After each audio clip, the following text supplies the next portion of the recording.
And today, this is our fourth webinar, I believe, on Microsoft Dynamics GP in a series of webinars that we'll be conducting and sharing with our customers throughout the 2020. And today we're going to be talking about, as Harmony said, Microsoft Dynamics GP Modern Lifecycle. And this is a fairly large change in the way that Microsoft will be moving forward with GP for support. So today's agenda, pretty much we're going to kind of review what we've currently had in that area, just so you're aware of what you have now. And then we're going to talk about what the future will be bringing to us in the area of Microsoft Dynamics support for GP. Why they've changed this, why it's a pretty good plan for us to consider moving to when the time's right, and what your next steps might be.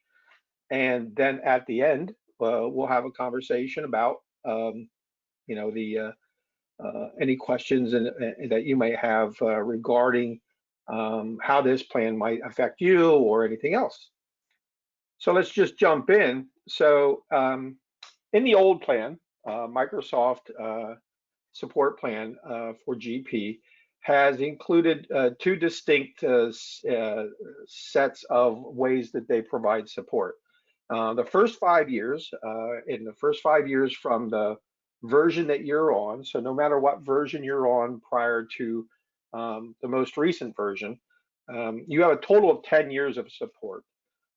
So for instance, if you're on version 2015, you would have 10 years of support or support till 2025. And that first 5 years of that support plan included all the bug fixes, software repairs, updates, version changes were included, and any improvements that they made to the software. Once you've passed through mainstream support, you moved into what they call extended support, which was basically just, yes, they'll support the product that you're on, but you'll no longer see those updates and version updates and bug fixes. If something occurred in that second 5 years, their response to you would be do an upgrade because we fixed those problems in the software in a prior version or in a newer version. So, so where you are currently, this is kind of an explanation of what I just said. So across the different versions that have come out over the last 10 years, this is kind of the breakdown, if you will, of how these individual versions have moved through their support plan. So as you can see, anything prior to 2013 is now completely out of mainstream support. Actually, 2015 is now out of mainstream support. And and those versions have all moved into extended support. And then anyone that's on 2016 or 2018 versions are still in the mainstream support.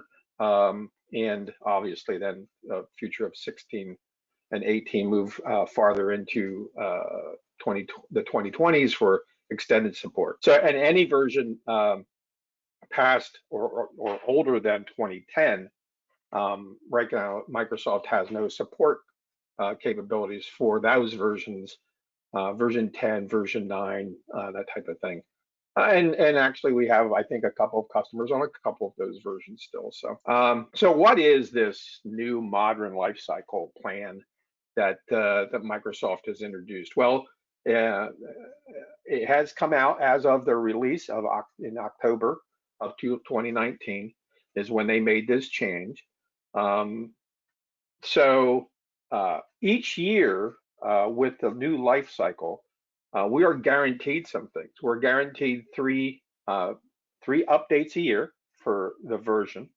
The naming of the version, they dropped the years out of this. So now they're simply calling it Microsoft Dynamics GP. And then we are internally kind of tracking it based on a version number that comes with the upgrade that you might run or the update that you might run. So each year, a full version change will come out where it's going to include, upgrades to the software, improvements to the software, new features, Each year there's going to be an end of year update that comes out. That will be your tax update for those that might need that.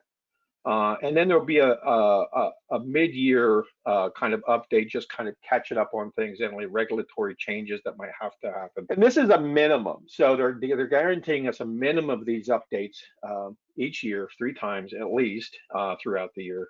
And each one of these will include, the previous one. So it's kind of a building block kind of setup. So with this plan, there is no concept of mainstream support and extended support anymore. Each version has an update plan, and as you move through the years, the support will be given to us through Microsoft or directly to you if you go that direction. And their way they're going to talk about this is kind of an example would be, let's say that you upgraded this year to the newest version, Microsoft Dynamics GP. And then in 2021, you didn't run any of the updates. And then in 2022, we discovered there's an issue, whatever that might be, kind of hard to say what that could be, but we've discovered that there's a problem with the software. And we go back to Microsoft, they're going to tell us to run an update because whatever that fixed problem was fixed in the 2021 mid-year update. So that's kind of their plan, is going to be you run the update. Now, this looks similar to the way a lot of companies that are providing software as a service, cloud-based solutions, are handling support, and that's through these ongoing updates that they do. Of course, the difference there is in those particular situations, you have no choice about running the update, but with the Microsoft GP system, you'll have that choice. So here is here's kind of a breakdown of what we see the next 5 years looking like for the GP product. As you can see, we've already seen the release of the newest version and the tax year update, and now we'll be seeing another update. But then in 2020, 2021, we see a flow of these three updates that we're going to be experiencing each year. And in 2024, obviously they've got some mapping out to 2023 with new feature changes. They're not giving us any kind of concept of what those feature changes might look like past 2023, but we know we're going to still see the other 2 fixes or the other 2 updates coming forward. So that gives us some peace of mind as a GP customer that Microsoft is still paying attention to GP, and that there's a plan for moving GP forward and not sort of like dumping it or walking away from it. There's all kinds of rumors that we've heard out there, or people have heard. So this is a great plan from that aspect, and a great plan moving forward for helping customers kind of stay more up to date with their software. And there's reasons why, other reasons why Microsoft's doing this. So the concept of this is to make the updates, or maybe as you've known before as upgrades, updates easier and more cost effective moving forward. So the theory here is that if we run an update more periodically, more often for a customer, or the customer runs it themselves if they can, then the cost or time involved in that is going to be less, making it easier financially, if you will, to stay more current with your software system. Another thing that kind of falls into this is the whole concept of on-premise hardware. This will help keep on-premise hardware more up to date also, and less likely to fall behind, and then cause those expenses when it's time to actually run an upgrade. Then all of a sudden you've got to change out servers, you've got to change out SQL. There's other ramifications maybe with Office and things like that. So this is all designed to try to keep things a little bit more current for the customer, so they don't run into those costly expenses when it actually is time to maybe do an upgrade. This is also a nice time to actually consider moving your GP solution possibly to a cloud hosted environment, which reduces that hardware footprint at your office and business. There's several different ways that can be done. We can have that conversation one-on-one with you if you're interested. The other thing that this is going to be interesting is it's requiring the ISV or the third-party software companies to kind of keep their solutions up to date and on an annual basis. We run into this periodically where a customer wants to do an upgrade of their GP system just to find out that maybe they're running an ISV that's kind of lagging behind. So the ISVs, the strong ones, most of the ones that we see, will be required to keep their version up to date also, which helps with these kind of updates and upgrades and the controversy or issues that we run into periodically in the past with these kind of things. Again, I want to note that these updates don't occur automatically, meaning that they don't just happen to your system. It is a choice on your part to whether or not you want to apply an update at any given time. These updates are still going to be available out on the Microsoft website, which is also changing, and that's a whole nother story for another time. But we'll be able to pull these updates down and either provide them to you or run them for you as needed. And one of the things that I've been talking to some customers about is the concept of maybe actually doing some kind of a schedule around these, to really help to plan out future costs involved with upgrades and updates.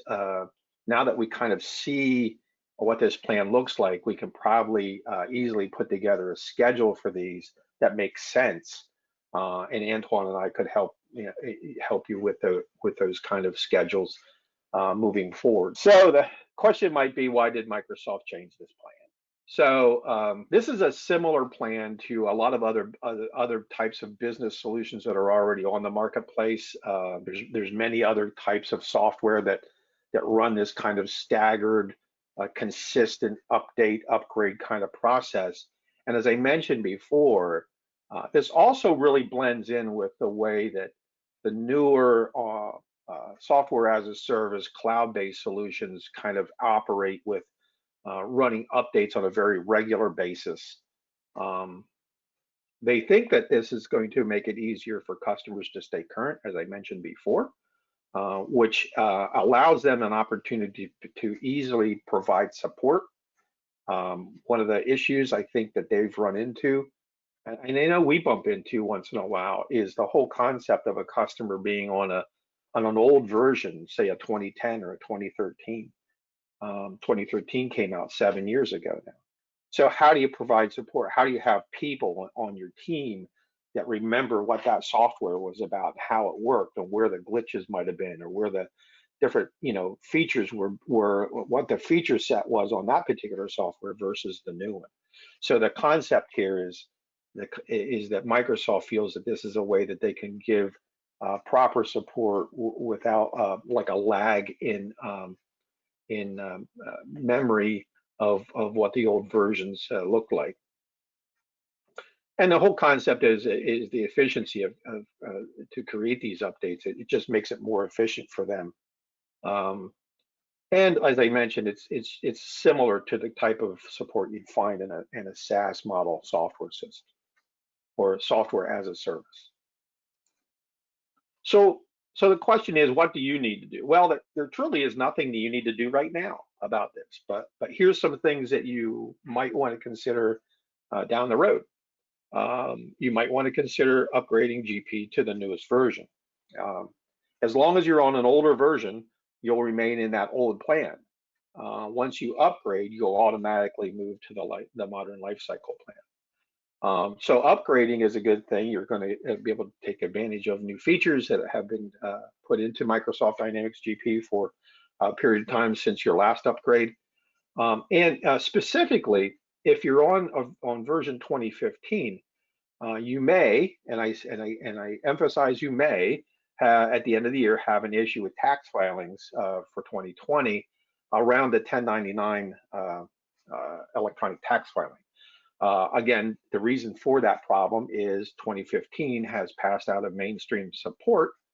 So that end of year tax update that normally would come out will not be available this year. So you'll be hearing more from us about the 2015 upgrade, the consideration of that.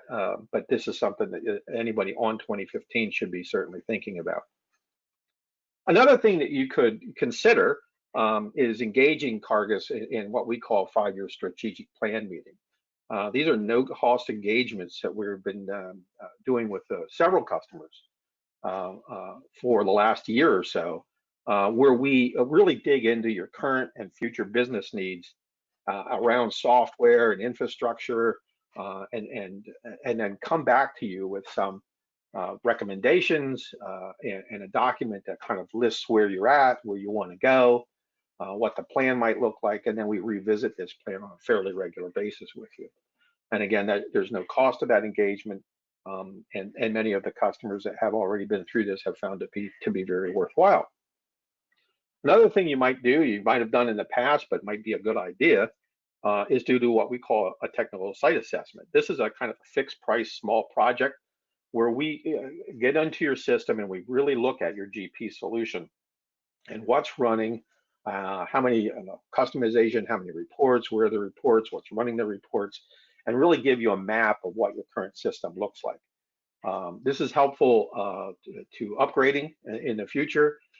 It's also helpful for you to know where exactly you're at, and because if it's been a while since you've done your last upgrade or you actually looked at this kind of stuff, you might be surprised at some of the changes that you've kind of made incrementally over the last several years.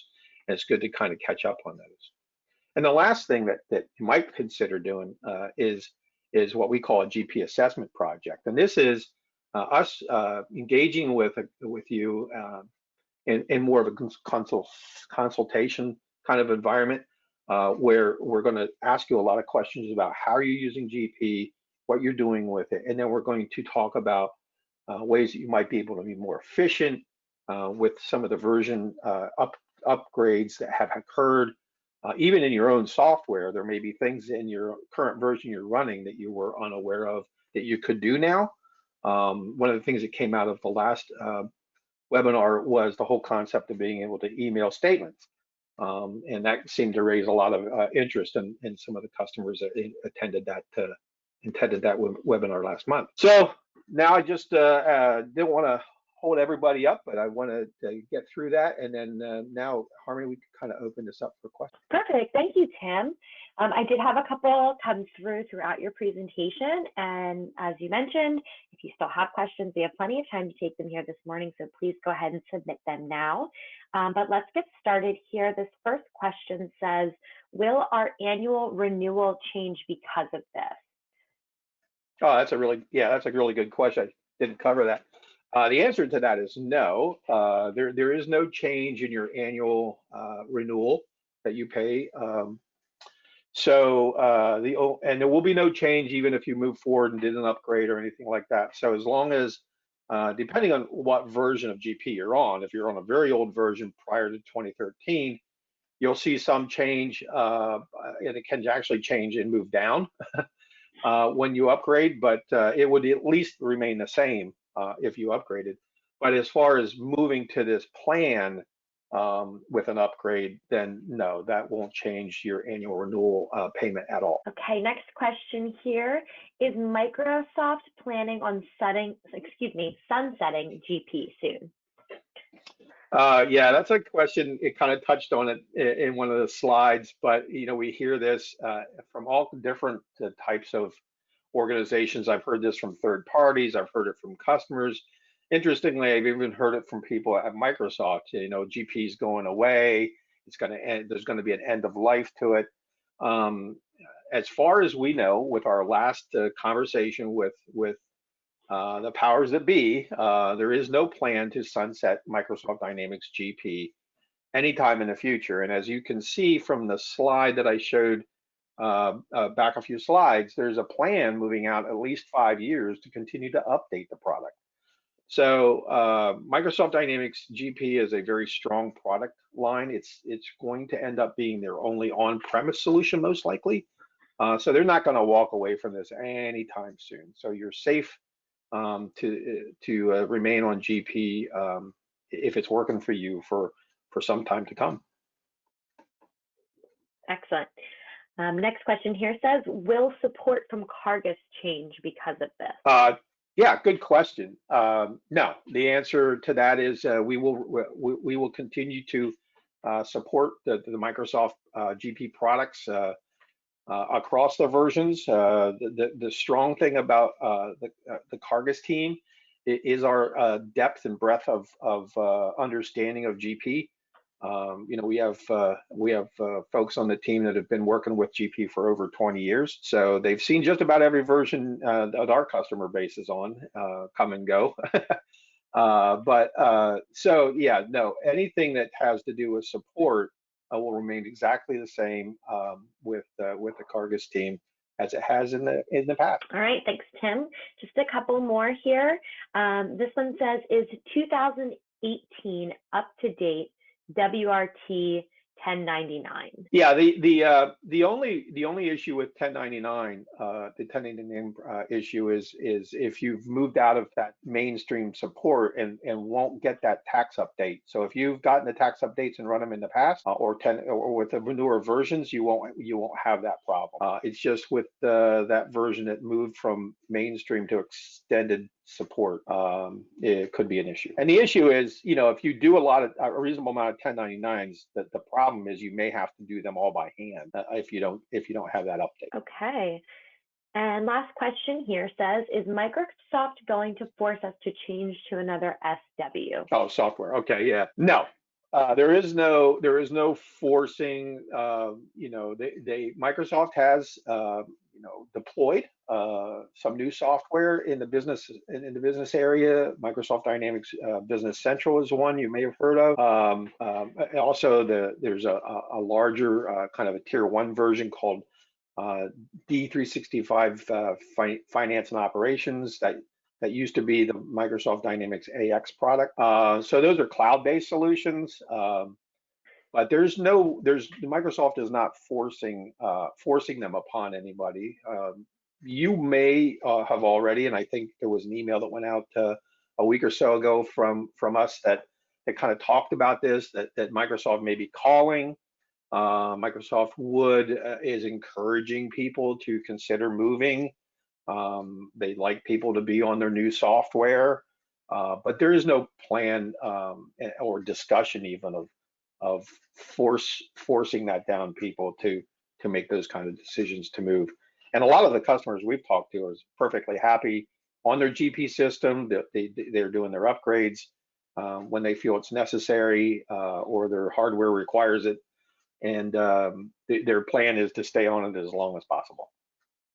But I do want to also just kind of jump back to re-emphasize the issue with the 1099 in a 2015 version is those 1099s in the past you could do it electronically filed. Now you're going to need to do them by hand or manually, if you will, if we don't get you upgraded, so that you can take advantage of the new version and the tax update. Perfect. Well, thank you for going over those. Those are the last questions that I have. So I'm just going to leave the chat open just for a moment here in case anyone has anything else they'd like us to cover. So Tim, thank you for the presentation this morning. And we do have a short survey that will launch at the end of this webinar. If you could take just a moment to fill that out for us, we would appreciate it. It will help us follow up with you and plan for future webinars. So I'm just going to give it just a moment. And if nothing else comes in, thanks again, everyone, for joining, and have a good rest of your day. Thanks, everyone. Appreciate your attending. And if you do have any other questions, just let us know. Carrie, I see the question that you just put in the chat here regarding the presentation.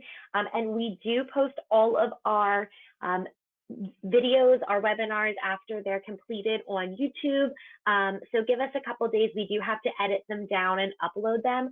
But all of our webinars are uploaded to our Cargas YouTube channel post-webinar, and you can go back and reference them there at any time. Perfect. Thank you so much, everyone. I'm going to end now. Have a great day.